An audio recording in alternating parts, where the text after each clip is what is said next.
everyone. Welcome to another deep dive. Yeah. And this time we're going to be looking at some pretty interesting ideas about the solstice and Christmas. Oh, yeah. We're going to be exploring the work of Jon Rasmussen, who calls himself a modern-day shaman. Okay. He uses these really fascinating approaches to what he calls soul-level healing. Okay. And I have to admit, I was kind of hooked when I saw how he connects these ideas to the holidays. Right. It just gives a totally different way of thinking about them. Yeah, his work is fascinating. He encourages us to look beyond just the typical holiday narratives. Right. And really think about these periods as times for some serious, inner work and soul searching. Yeah. And speaking of the soul, one of the things that really struck me about his approach is how he treats the soul almost like as a separate entity. Yeah. Like it needs this care and attention, just like our physical bodies do. Absolutely. And this is where his background in shamanism really comes in. He emphasizes the importance of what he calls soul protection. Yeah. This idea that our souls can be vulnerable to harm just like our bodies. I have to admit, when I first read that, I was kind of picturing those energy vampire memes, you know? Yeah. But as I dug deeper, I realized there's actually a lot more to it than that. Yeah. He uses this analogy of protecting our physical bodies, right?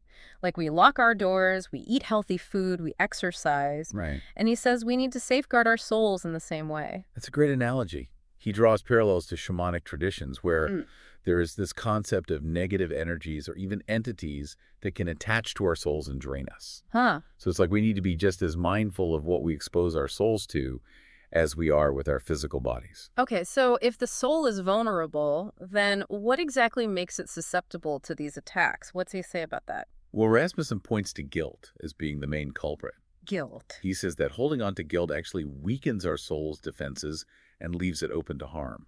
Really? Yeah. Just guilt. That seems almost too simple. Right. I mean, we all experience guilt from time to time, right? Exactly. Yeah. But he argues that if we don't address that guilt, it can really weigh us down and have a lasting impact on our well-being. He even suggests that it can manifest as physical ailments or attract negative energy into our lives.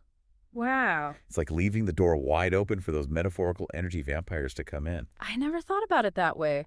Have you ever experienced that, like feeling like guilt was actually impacting you physically or emotionally? I think most of us have, even if we haven't always recognized it as guilt. Think about those times when you felt weighed down or stuck, Yeah. like you're carrying around this heavy burden. Uh-huh. Rasmussen suggests that a lot of that can stem from unresolved guilt. So what does he say we can do about that? Well, this is where Rasmussen's interpretation of Jesus and Christmas comes in. Okay. He has a really unique perspective that I think you'll find fascinating. I'm intrigued. Tell me more. He actually sees Jesus' sacrifice as a way of taking on humanity's collective guilt. Okay, now that's something I want to hear more about. He views Jesus as a sort of conduit who absorbs all the negative energy that's associated with guilt, freeing us to live more joyful and fulfilling lives.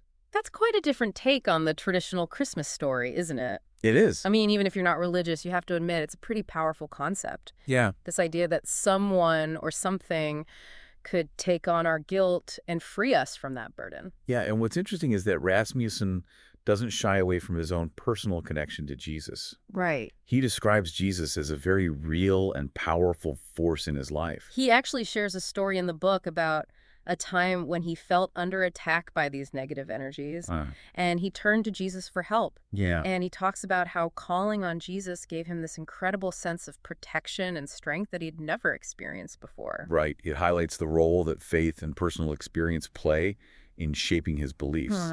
But he also emphasizes that anyone can benefit from these ideas regardless of their religious beliefs. Okay. It's not about converting to a specific religion, Right. but about finding something that resonates with you and provides that sense of inner peace and strength. Absolutely. But what I'm really curious about is how all of this connects back to the solstice and Christmas. Yeah. He seems to see them as more than just holidays. Exactly. He views them as powerful opportunities for spiritual growth and transformation. Well, I'm definitely intrigued to hear more about that. Let's dive into that connection in the next part of our deep dive. So we've been unpacking Jon Rasmussen's ideas about protecting our souls and this whole idea about guilt having such a big impact. Yeah. But you mentioned he sees the solstice and Christmas as these opportunities. Right. So what did he say about that? Well, it's fascinating. He actually relates it back to that analogy of taking care of our physical bodies. Okay. Just as we need to exercise and nourish our bodies, Yeah.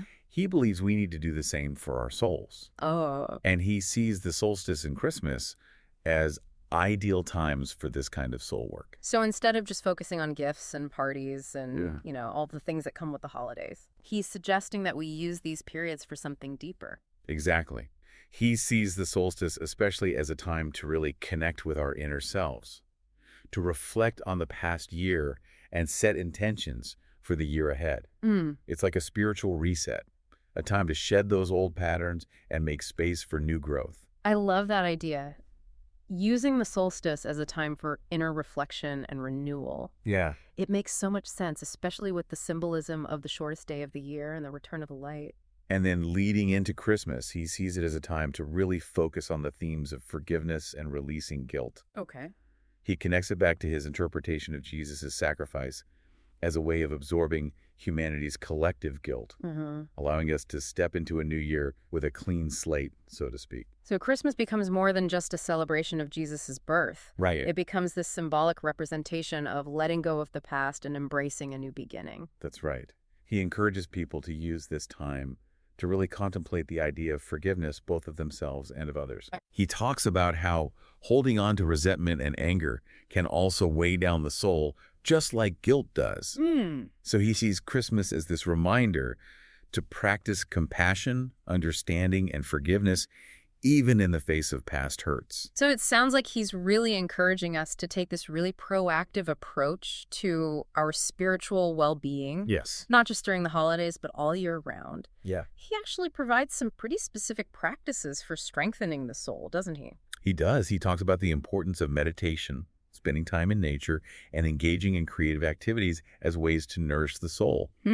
He even mentions the importance of setting boundaries with people or situations that drain our energy. Right. It all comes back to that idea of soul protection that we talked about earlier. And of course, he emphasizes the power of prayer and connecting with a higher power, which for him is Jesus. Right. He sees these practices as essential for cultivating resilience and strength, particularly during those challenging times. And he emphasizes that finding that kind of spiritual support is something that's available to everyone, regardless of their beliefs. Okay. It's about finding what resonates with you and provides that sense of grounding and connection. It could be connection to nature or to a specific spiritual figure or even to a community of like-minded individuals. It's like having that spiritual safety net, Yeah, knowing that there's something or someone that you can turn to when things get tough. Right. And he suggests that the solstice and Christmas can be these powerful reminders to tap into that support, to nourish our souls, and to cultivate those practices that bring us peace and joy.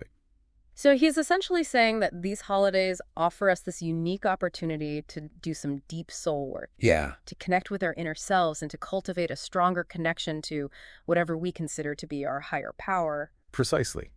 He's encouraging us to use these times to reflect, to forgive, to let go of what no longer serves us, and to step into the new year with this renewed sense of purpose and joy. He actually shares a really beautiful analogy about the solstice. Oh, I'd love to hear it. He compares the darkness of the solstice night to the darkness we sometimes experience in our own lives, those periods of difficulty, loss, or uncertainty. But he reminds us that even in the deepest darkness, there's always this promise of light, just as the sun always returns after the solstice. Right.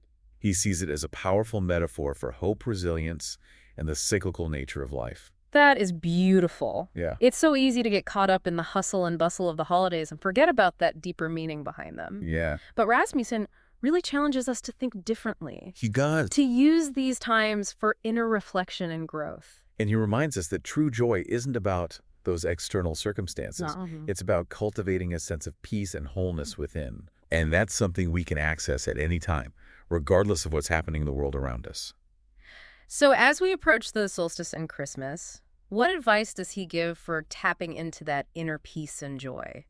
Well, Does he have any practical suggestions for how we can actually incorporate his ideas into our own lives? he does. Yeah. He actually offers a few simple yet powerful practices that anyone can try. Well, one of the things he really emphasizes is the importance of gratitude. Gratitude. Yeah, he suggests that taking time each day to really appreciate the good things in our lives, Okay. even just the small things, Right. can really shift our energy and help us cultivate a more positive outlook. It's like we hear so much about gratitude these days, Yeah. but it's easy to forget to actually do it, you know? Right. It's like a muscle we can strengthen with practice. Yeah. He also encourages people to connect with nature, Okay. even if it's just for a few minutes each day. Right. He talks about the grounding and rejuvenating energy of nature Mm. and how it can help us feel more centered and connected to something larger than ourselves. He actually describes walking barefoot on the earth as a way to literally ground ourselves and release any negative energy. Right. Have you ever tried that? I have, and it can be surprisingly powerful. Yeah. He also suggests spending time near trees or listening to the wind or simply observing the stars at night. Mm. It's about finding those moments of stillness and awe that can help us reconnect with our inner peace. Those are great ideas, especially during the holidays when things can feel so hectic and chaotic. Right. You mentioned forgiveness earlier. He talks a lot about that too, right? He does. Yeah. He sees forgiveness as like a key element of soul protection. Okay. He reminds us that forgiveness isn't about condoning someone's actions, but it's about releasing ourselves from that burden of anger and resentment. Right.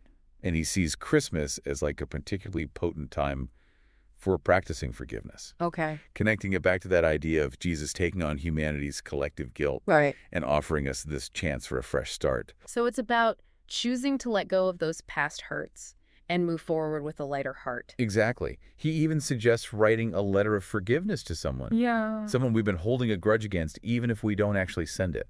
Oh, interesting. It's about making that conscious choice to release that negative energy and free ourselves from its grip. It's interesting how he kind of weaves together these different practices Yeah. from gratitude and nature, connection to forgiveness and prayer Uh-huh. as ways to strengthen our souls. He does, and he stresses that it doesn't have to be complicated. Right. Even small steps can make a big difference. He also talks about finding joy in simple things, He does. something we can all do regardless of our circumstance. Yeah, exactly. He gives this example of a child laughing despite going through a difficult illness. Oh, wow. It's a reminder that joy isn't dependent on external circumstances. Yeah. It's this inner state that we can cultivate even in the midst of challenges. So he's saying it's not about chasing those fleeting pleasures, but about cultivating this deeper sense of peace and contentment Yeah. that comes from within. Exactly. And he reminds us that we're not alone on this journey. Mm.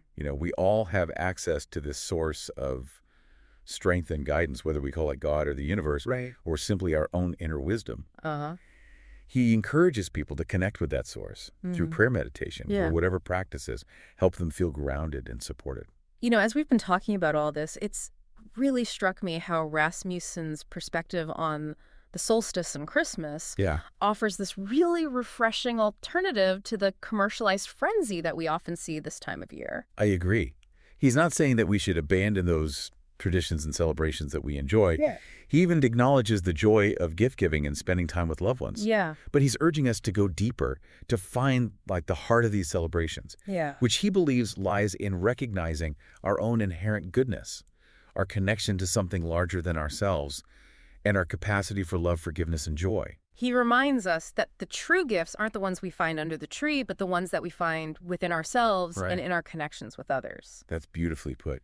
He's essentially inviting us to use the solstice and Christmas as these opportunities to remember who we truly are, Right. to connect with our souls, and to cultivate those qualities that bring us closer to our highest potential. I think that's such a powerful message to carry with us, not just during the holidays, but all throughout the year. Yeah. It's a reminder that even amidst all the chaos and uncertainty of the world, we always have the power to choose joy, peace, and love. Well said.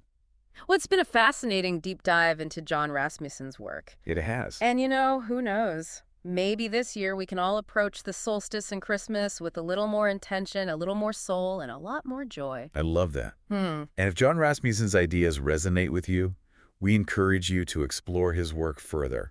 Absolutely. He offers a unique and thought-provoking perspective that might just shift your whole outlook on life. Thanks for joining us for this deep dive. We hope you found it insightful and maybe even a little bit inspiring. And until next time, keep seeking, keep exploring, and keep diving deep into the mysteries of life.